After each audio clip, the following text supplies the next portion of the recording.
comment déclarer et payer la TVA en micro-entreprise? Eh ben, c'est ce qu'on va voir dans cette vidéo et je vais le faire devant vous. Il faut savoir que quand on l'a jamais fait, il y a vraiment des choses qu'il faut savoir. Donc si à partir de maintenant, vous devez du coup facturer la TVA à vos clients parce que vous avez atteint un certain seuil de chiffre d'affaires en micro-entreprise, eh ben, je vais vous montrer les étapes qu'il faut respecter. Alors premièrement, au niveau des seuils, voici les seuils concernant la TVA. Donc lorsqu'on fait de la vente de marchandises, le seuil limite c'est 91 900 euros et on a un seuil majoré à 101 000. Alors moi je vous conseille, dès que vous arrivez au seuil limite, à partir de là, de facturer la TVA et pas d'attendre d'être sur le seuil majoré juste ici. Et lorsqu'on fait de la prestation de service, donc on est à 36 800 euros seuil limite et 39 100 euros seuil majoré. Et ce qui est intéressant aussi, c'est en fait essayer d'anticiper. Pourquoi? Parce que si, imaginons, le mois de juillet, vous êtes à 34 000 et au début du mois de juillet et vous savez très bien que du coup, vous allez risquer de passer pour le coup fin juillet au-dessus des 36 800 voire des 39 900. Il faut savoir que la TVA, c'est par rapport à la partie mensuelle. Donc ce mois-ci, il faudra refacturer la TVA à des clients si ce n'est pas le cas. Il y a certaines personnes qui ne le font pas, mais normalement, il faut le faire parce que c'est à partir du début de mois de dépassement. Donc même si vous avez déjà fait des factures sans TVA et que vous arrivez en fin de mois et que vous êtes au-dessus des seuils limites et des seuils majorés, logiquement, vous êtes censé refaire vos factures pour ces anciens clients qui n'ont pas payé la TVA parce que vous êtes sur ce début de mois et ça reprend le dépassement à partir du début de mois, même si vous avez dépassé en fin de mois. Mais pour faire simple, on va prendre l'exemple assez classique. Vous êtes actuellement en juillet, vous n'avez pas dépassé le seuil de TVA et vous savez qu'à partir d'août, par contre, vous êtes au-dessus de ces plafonds-là. Donc, on va facturer la TVA. Alors, la première étape, ça va être d'aller sur le site impôts.gouv. Donc, vous allez sur ce site.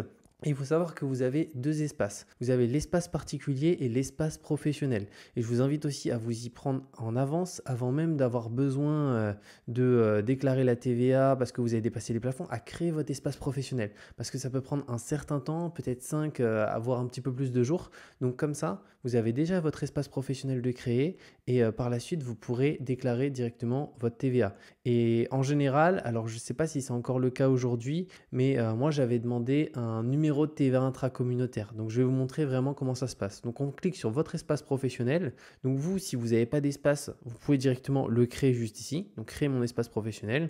Moi j'ai déjà un espace, donc je vais faire connexion juste ici. On attend un petit peu. Donc là on a des informations, comme vous pouvez le voir. Alors là, l'avis de CFE, ça sera ici. La TVA juste ici. Payer la TVA, la CFE, dette fiscale, etc., etc. Alors si de base, quand vous allez dans TVA, vous n'avez aucune information qui s'affiche, alors moi je vais prendre l'exemple, je vais aller dessus pour vous montrer. Moi automatiquement, là j'ai mon entreprise juste ici. Donc j'ai mon entreprise, je clique et ensuite je vais faire déclarer. Donc là je fais déclarer et automatiquement ça va me charger différentes informations. Là vous pouvez voir que j'ai typiquement pour novembre 2023, parce qu'en fait, on déclare à chaque fois avec un mois de décalage. Donc, si on prend le cas, imaginons ce mois-ci, on est en janvier, et c'est ce mois-ci que je vais déclarer la TVA du mois de décembre directement. Et donc là, on peut voir que typiquement, ça a été déposé le 4. Faites attention, vous avez à chaque fois des dates de limite. Au début, moi, je pensais que c'était le 16 du mois, ou etc. à chaque fois, mais vous pouvez voir que ça peut varier. Là, c'est le 18, là, c'est le 16, là, c'est le 16. Donc, je vous invite à la faire en début de mois pour le mois précédent. Comme ça, vous n'avez jamais de retard de dépôt de votre TVA, étant donné que sinon, vous risquez d'avoir des frais à ce niveau-là et c'est vraiment pas quelque chose qu'on veut. Et si juste vous n'arrivez pas à accéder à cette partie-là, ce que je peux vous conseiller de faire, c'est de retourner sur cette page et on va même retourner directement sur la page d'avant. Voilà. Et là, vous avez un onglet messagerie, juste ici. Donc vous cliquez dessus et à partir de là, vous allez déjà pouvoir faire plusieurs choses. Si vous voulez poser des questions sur quelque chose que vous ne comprenez pas, moi vous voyez, des fois j'ai eu des problèmes avec le paiement de la TVA, donc j'ai envoyé plusieurs messages pour avoir des réponses avec des documents, etc.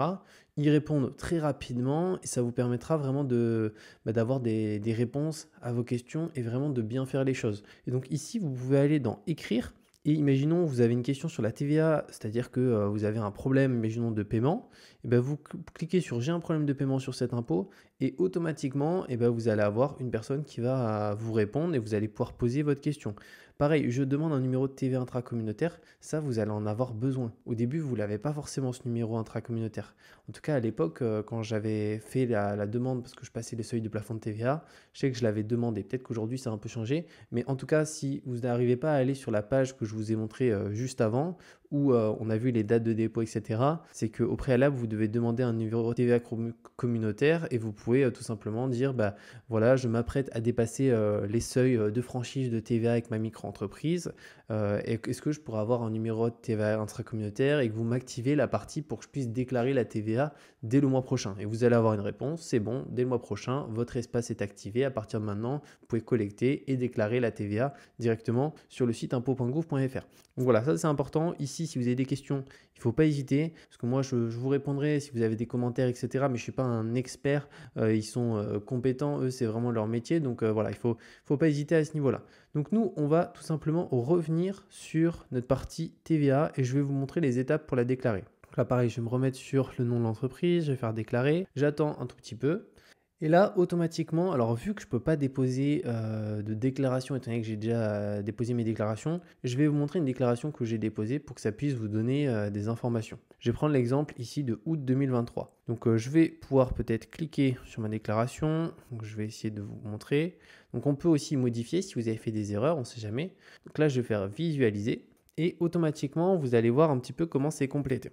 Alors ici, on arrive sur notre déclaration pour la période août 2023. Donc ça, c'est une déclaration que du coup j'ai fait en septembre parce qu'à chaque fois, imaginons on est en décembre, bah là on va déclarer la TVA pour le coup de novembre tout simplement, et si on est en janvier on déclare décembre, etc. Donc premièrement, ce qui va être important, c'est de bien distinguer le hors taxe du TTC. C'est-à-dire que ici, sur le site directement pour la TVA au niveau des impôts, on va déclarer en hors taxe parce que c'est eux qui vont calculer la TVA qu'on leur doit. Donc pour l'exemple ici, imaginons vente et prestations de services, en août on peut voir que j'ai fait 6 000 € juste ici, enfin 6 167. Donc ça c'est quelque chose que j'ai déclaré en hors taxe. Et j'ai aussi des opérations non taxées pour certaines raisons avec des clients qui sont situés pour certains en Union européenne, d'autres hors Union européenne, où il n'y avait pas de TVA du coup qui a été, il n'y avait pas de TVA en fait au niveau des paiements qui est applicable. Donc à ce niveau-là, donc ça c'est une partie. Donc pour voir que j'ai fait à peu près 12 000 € de chiffre d'affaires en août, et que sur ces 6 000 là, par contre, ça c'est des opérations, en fait c'est notamment certains de mes clients qui sont en France, etc., des particuliers comme des sociétés, etc., pour lesquels je facture la TVA. Et typiquement, autre opération non imposable, là typiquement, j'ai des clients en Belgique. Pour l'exemple, ces clients en Belgique, il n'y a pas. Pareil, j'ai des clients qui sont en Allemagne. Donc pareil, l'Allemagne, il n'y a pas de TVA directement. C'est-à-dire qu'on ne la facture pas la TVA au client et donc on ne la récupère pas non plus, quoi. Enfin, on ne la redonne pas à l'État parce qu'on l'a même pas, on ne peut pas la facturer. Donc ça va dépendre de ces opérations, mais de manière générale, moi, c'est un petit peu particulier. Mais normalement, mis à part, enfin, si on travaille que pour des clients, je prends l'exemple français, il y a de la TVA tout le temps. Il n'y a pas d'exception, que ce soit particulier, professionnel, etc. Ensuite, on va avoir un taux.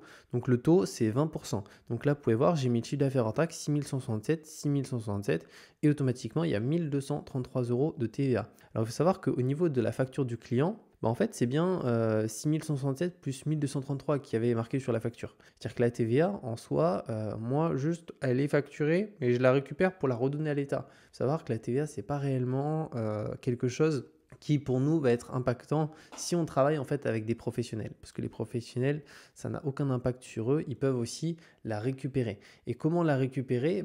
On va le voir concrètement, c'est qu'au niveau de la TVA, notamment lorsqu'on fait des achats, etc., on va pouvoir aussi récupérer 20% de TVA sur nos achats professionnels. Donc c'est quelque chose qui peut être intéressant. Donc là, 1 233 €, donc ça c'est ce que je vais devoir en TVA.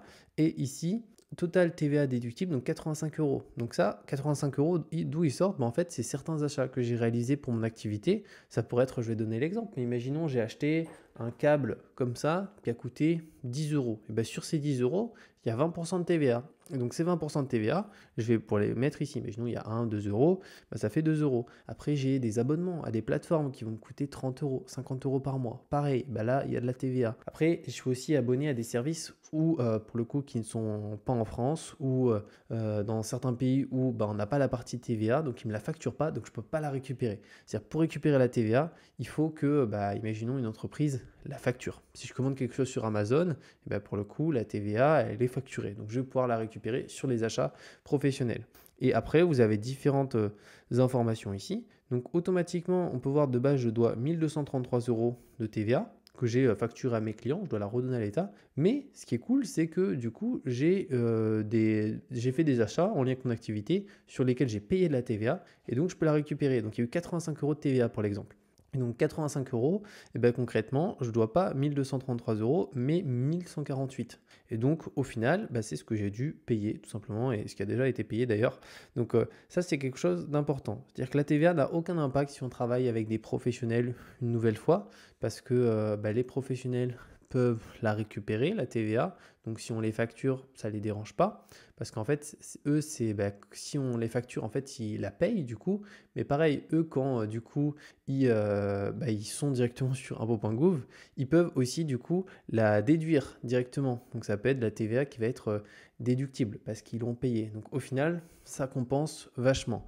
Par contre, effectivement, quand on travaille avec des particuliers qui n'ont pas d'entreprise, ils ne peuvent pas récupérer la TVA. Donc concrètement, ça fait qu'on augmente nos prix de 20%. Il faut le prendre en considération. Donc c'est vrai que pour les particuliers, c'est un petit peu plus compliqué. Donc si vous êtes freelance, c'est pas dérangeant parce que vous travaillez avec des entreprises. Mais avec des particuliers, c'est vrai que c'est un peu dérangeant et malheureusement, ça fait que vous augmentez un petit peu vos prix à ce niveau-là parce que le client, lui, il s'en fiche, TVA, pas TVA. La seule chose qu'il voit, c'est que concrètement, vos prix sont plus chers. Même si en réalité, vos prix, ils sont pas forcément plus chers. C'est juste que vous avez passé la TVA, donc vous devez la facturer au client pour la redonner à l'État. Donc voilà par rapport à cette vidéo sur du coup comment ça se passe par rapport impôt.gouv directement sur l'espace professionnel pour la TVA. N'hésitez pas aussi si vous avez des questions à les mettre en commentaire. Je vous mets aussi une vidéo juste ici sur les 3 choses à payer en micro-entreprise. Elle est hyper importante, il y a beaucoup de choses qui sont oubliées par beaucoup d'indépendants et on se dit à très bientôt pour une nouvelle vidéo.